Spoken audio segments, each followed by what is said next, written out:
Alright, so I have a cluster on the bench today, and I'm just going to show you one of the simple tests that I do to validate that the serial data to the cluster is actually working. You know, I see a lot of guys that just replace the stepper motors or the backlighting, but they don't have an actual way to test them to validate that they're actually working properly. So I'll go ahead and sweep the gauges here to show you that, you know, I do have a way to in fact validate that the gauges are working properly, and as you can see, they just all swept to their furthermost position, and then I'll go ahead and turn them back off and just validate that they go back to their zero position. There you go.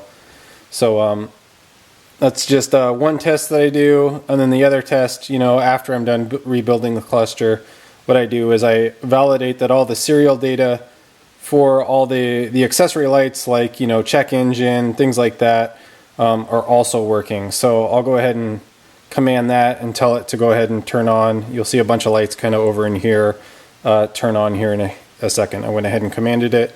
Takes just a second here to turn on the serial data, and as you can tell, you can see, you know, like your high beams and everything else went ahead and turned on. So this cluster is rebuilt, works properly. I'll go ahead and turn it off. There you go.